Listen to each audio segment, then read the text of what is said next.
High news के programme health से संबंधित सब्जेक्ट पर हम बात करते हैं डॉक्टर सोहेल सिद्दीकी जी, जो भोपाल के आयुष विंग इंदिरा गांधी हॉस्पिटल परिसर में मेडिकल ऑफिसर हैं।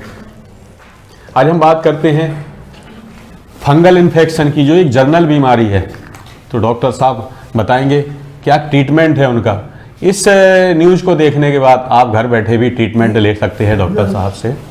तो डॉक्टर साहब पहले तो बहुत बहुत शुक्रिया, धन्यवाद जो आपने टाइम निकाला इतने व्यस्त समय में। धन्यवाद। हम चर्चा करते हैं फंगल इन्फेक्शन को। ये एक जर्नल आम बीमारी हो गई है लोगों के। बाजार में जो ट्रीटमेंट लोग लेते हैं, जनरली मेडिकल पर जाते हैं, कोई ऑइंटमेंट ले लेते हैं, कॉस्बेट जी ये वो फलाने नाम के आते हैं। इससे उनका कुछ समय के लिए तो जो इन्फेक्शन होता है वो दब जाता है, उसके बाद वापस से डबल होकर निकलता है। क्या रीज़न है इसके?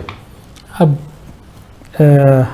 इस ज़माने में आजकल बहुत ज़्यादा पोल्यूशन, बहुत ज़्यादा कॉस्मेटिक्स, इनके अपने साइड इफ़ेक्ट्स, जो अब फूड जोन में हम अगर जाएं तो जो लोग खाने में इस्तेमाल कर रहे हैं वो चीज़ें अपने आप में वो खुद कई पेस्टिसाइड से बन के निकल रहे हैं।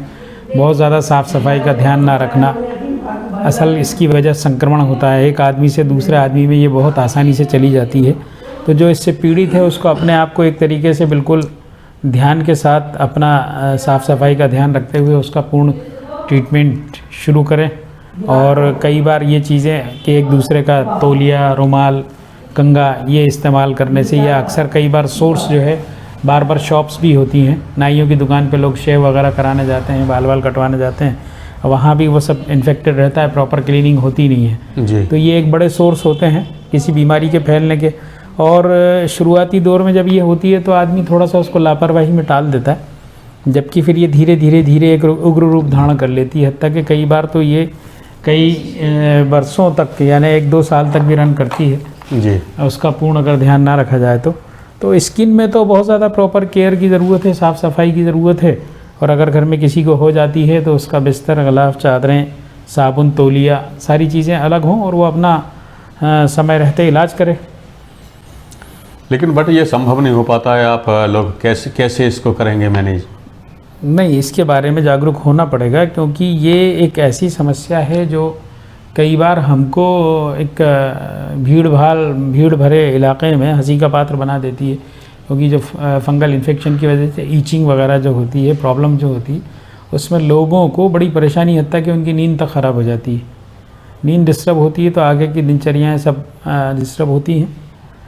कई बार वेदर चेंज होने की वजह से कई बार कारण एलर्जी होती है। एलर्जी अपने आप में एक बहुत छोटा सा शब्द है, लेकिन इसके अंदर बहुत सारी ऐसी चीज़ें हैं, फूड पार्टिकल्स होते हैं, उनसे उनके खाने में आ जाने पर उसके जो एलर्जिक रिएक्शन होते हैं उसमें कई बार इतने बड़े ददोड़े या स्किन पर रैशेज आ जाते हैं कि मरीज़ काफ़ी परेशानी में आ जाता है। और हत्ता कि कई बार उसको उस एलर्जेंट की वजह से सांस लेने तक में भी दिक्कत होती है, इंटरनल स्वेलिंग भी आ जाती है। तो उसको अपने आप को, ये अपनी जांच कराते हुए अपने आप को पहचान के उन चीज़ों से, जिन चीज़ों को उसको नहीं खाना है, जिन चीज़ों से उसे बचाव रखना है, उसका ध्यान रखते हुए अपना इलाज करें। अच्छा, इसका होम्योपैथिक में क्या ट्रीटमेंट जिससे बीमारी पूरी तरह से क्योर हो सके? कोई ऐसा सटीक बताएं आप जिससे इसको न्यूज़ या वीडियो को देखने के बाद लोग उसको घर पर भी कर सकें। नहीं, असल में होम्योपैथी में इलाज इस तरह से नहीं हो पाता है कि अपन किसी को बता दें कि उसमें ये दवा ली जाएगी। हर मरीज़ के लिए डॉक्टर साहब ले लो, हर मरीज़ के लिए उसके लक्षणों के हिसाब से दवाइयाँ जो है अलग अलग होती हैं। साइन सिम्टम जैसे अलग होंगे, उसका बीमारी का, रोग के बढ़ने की जो लक्षण हैं कि किस समय घट रहा है, किस समय बढ़ रहा है, किस चीज़ से उसको आराम है, किस चीज़ से उसको तकलीफ़ बढ़ रही है, उन चीज़ों को ध्यान में रखते हुए और मरीज़ का स्वभाव जानते हुए, और एक पॉजिटिव फैक्टर होता है, यानी होने की वजह क्या रही है, आसपास चल क्या रहा है, उस टाइम पे पॉजिटिव ऑर्गेनिज्म क्या है, अगर हम पैथोलॉजिकली देखें हैं तो ये सारे लक्षणों को होम्योपैथी अनुसार देखने के बाद, सुनने के बाद जो सही दवा निकलती है, उसके इलाज से ये उस दवा को एक सही तरीके से इस्तेमाल करने पर उसका इलाज संभव है। उसके लिए होम्योपैथी में हम कोई पेटेंट नहीं होता। होम्योपैथी के लिए तो होम्योपैथ के पास जाकर ही अपना पूर्ण हाल बताते हुए सही संपर्क करके उसका इलाज सही तरीके से लेंगे तो लाभ होगा। पेटेंट बाज़ार में बहुत सारे आते हैं, लेकिन वो आपको टेम्परेरी रिलीफ तो दे सकते हैं, लेकिन आपकी समस्याओं को पूर्ण रूपेण समाधान नहीं कर सकते। तो ये पद्धति क्या है होम्योपैथी के? नेचर के ऊपर चलती है, बहुत सी इसमें दवाइयाँ होती हैं। होम्योपैथी अपने आप में एक नेचुरल हर्ब थेरेपी है और इकलौती ऐसी पैथी है जो हेल्दी ह्यूमन बीइंग पे प्रूव्ड करके ईजाद की गई है। मतलब इसमें समस्याएं या इसमें जो चीज़ें हैं, सिम्टम्स या जो भी चेंजेस आते हैं, वो किसी एनिमल पे प्रूव नहीं किए गए हैं। ये इंसानों पर, हेल्दी ह्यूमन बीइंग पर, हत्ता के ऐसे हेल्दी पर्सन्स जो मेंटली, फिजिकली, स्पिरिचुअली हेल्दी हों, यानी जो रूहानी तौर से भी, मानसिक तौर से भी और शारीरिक तौर से अपने पूरा काम करते हैं सही पॉजिटिव वे में, वो हेल्दी कहलाते हैं। और उन्हीं के ऊपर इन दवाओं को की रिसर्च की गई है। उन दवाओं के रिसर्च करने के दौरान जो लक्षण सामने आते हैं वही उस दवा की सत्यता है, और जिस तरह के लक्षण जिस दवा से पैदा हुए हैं वही एक सही डोज पे साइंटिफिक तरीके से उस दवा को देने में उस मरीज़ को उस बीमारी में लाभ होता है। लेकिन आज तक तो यूट्यूब वगैरह पर देखेंगे आप, बहुत से डॉक्टर्स सजेशन देते हैं, वो नाम बताते हैं, बाकायदा ट्रीटमेंट बताते हैं होम्योपैथिक दवाओं का, लोग उनका यूज भी करते हैं। वो कुछ लोगों पे कारगर हो सकती है, लेकिन पूरे समाज में जो बीमारी फैली हुई है या किसी भी तरह की कोई एक स्किन डिजीज़ है, वो हर आदमी को ठीक नहीं कर सकती, क्योंकि जो उस दवा के अंतर्गत आने वाले लोग हैं उनको तो उससे लाभ पहुंचेगा, लेकिन उन लोगों को नहीं पहुंचेगा जो उस दवा के अंतर्गत उनकी बीमारी नहीं आती। तो ऐसे में क्या करना चाहिए? इसमें इकलौता यही है कि आज हर जगह पर, शहरों में, ज़िलों में, रूरल एरिया में होम्योपैथी की सरकारी डिस्पेंसरियां खुली हुई हैं। लोग उनके बारे में पता करें और उनके ओपीडी समय अनुसार वहां जाके डॉक्टर से संपर्क करें। सभी अपने अच्छे प्रयास करते हैं और जिस तरह से इंस्ट्रक्शन बताए जाते हैं डॉक्टर के द्वारा, उनका पूर्ण रूपेण पालन करके दवाओं का सही तरह से उपयोग करें। अच्छा, इसमें क्या कुछ जांच वगैरह की सुविधा होती है? जांच के अनुसार भी दवाई दी जाती है या नेचर के अनुसार ही? नहीं, जांच इलाज में मदद करती है, लेकिन मरीज़ का अपना सही तरीके से अपने आप को पहचानना, अपनी बीमारी के साथ उसके जो लक्षण हैं, उसे क्या तकलीफ़ हो रही है, कब अच्छा लग रहा है, कब बुरा लग रहा है, क्या पसंद है, क्या नहीं पसंद, ये टोटलिटी ऑफ सिम्टम है कि उसकी हिस्ट्री ली जाती है। उसके बिना पे सही दवा का चयन होता है और उस दवा को इस्तेमाल करने से उसमें लाभ होने की संभावना अधिकतम रहती है। अच्छा, होम्योपैथी हजारों दवाएं हैं जी, तो उनमें किस प्रकार सेलेक्ट करते हैं आप? उसमें क्योंकि हर आदमी पर्टिकुलर अपने आप में इंडिविजुअल होता है। आप हो, आपकी पसंद नापसंद अलग होगी, आपके खान पान की रुचि अलग होगी, आपका स्वभाव अलग होगा, आप किस चीज़ के लिए ज़्यादा सेंसिटिव हो, गर्मी आपको ज़्यादा बर्दाश्त नहीं है या सर्दी बर्दाश्त नहीं है, इन सारी चीज़ों से और बीमारियों के अनुरूप हम उसमें स्क्रीनिंग करते हैं कि ये आप किस ग्रुप में, आपकी मेडिसिन किस ग्रुप में से आपके लिए सेलेक्ट करनी है। तो वो मरीज़ का स्वभाव जानना ज़रूरी होता है, उससे हम अधिकतर सही जगह पर पहुंच जाते हैं कि हम किन दवाइयों में से उनका चयन करना है। फिर बीमारी अनुसार या लक्षण अनुसार या जो भी रीज़न बनता है, डिजीज़ किस तरह की है, उसके एतबार से देखकर उसकी सही दवा का चुनाव कर उसका इलाज किया जाता है। अच्छा, कई दफ़े लोग ऐसे देख दे इसी हम वहाँ वीडियो देखने के बाद उससे मेडिसिन ले ली, इससे कि उसके कोई साइड इफ़ेक्ट होते हैं क्या इसके? देखिए, अगर आप एक लंबे समय तक दवाइयों का अगर आप उपयोग करते हैं, तो चूँकि होम्योपैथी अपने आप में एक प्रूव्ड साइंस है और उसके जो प्रिंसिपल्स हैं, समान से समान की चिकित्सा, अब अगर वो दवा आपके उपयोग की नहीं है और एक लंबे समय तक आप उसको उपयोग करते हैं, तो फिर उस दवा के अपने साइन सिम्टम आगे जाके वो आपके शरीर में दिखा सकती है, जो कि टेम्परेरी होंगे। तो बिना डॉक्टर की एडवाइस के इन दवाओं का एक लंबे समय तक उपचार करना समझदारी नहीं है।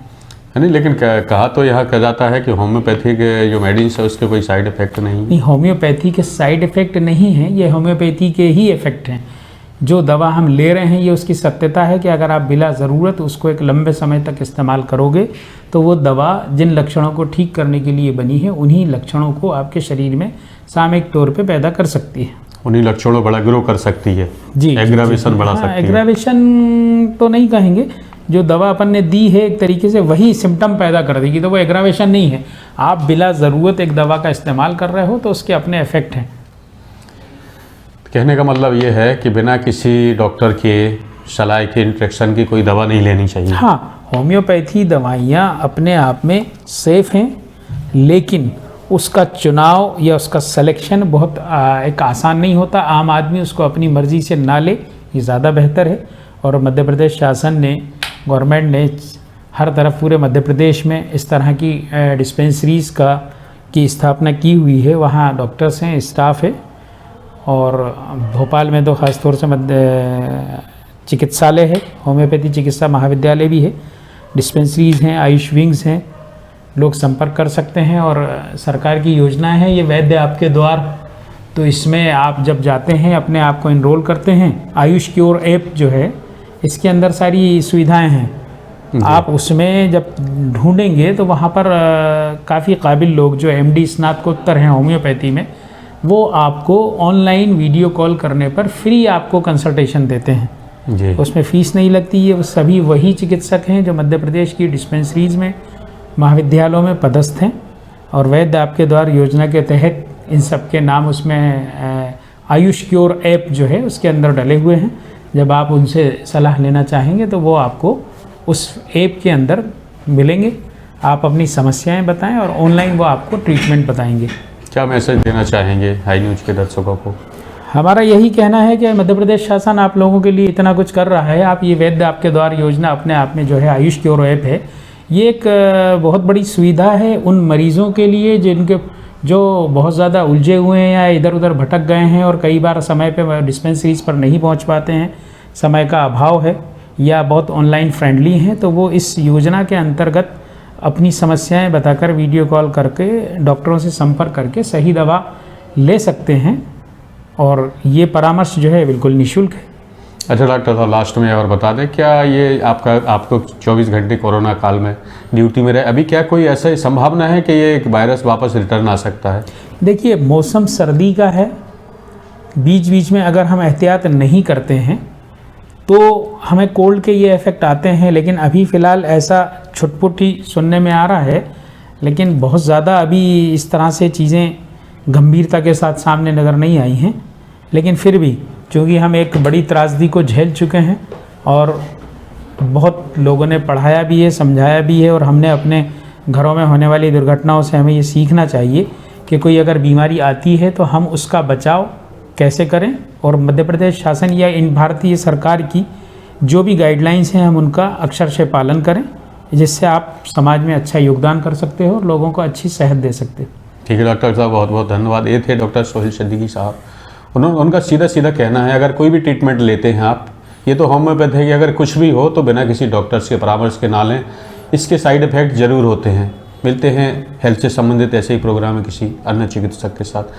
अशोक श्रीवास्तव, हाई न्यूज़ भोपाल से, हाई न्यूज़ के लिए थैंक यू। जब झोंक लगा सुगंध उड़ी, मुंह में पानी और भूख बढ़ी, बढ़ाए हर व्यंजन का स्वाद, मिला है इसमें माँ का प्यार। गोविंद मसाले जो खाने में डाले हैं, आपस में अपनों का प्यार बढ़ा दे रे। गोविंद मसाले, मसाले जो रिश्ते बनाए।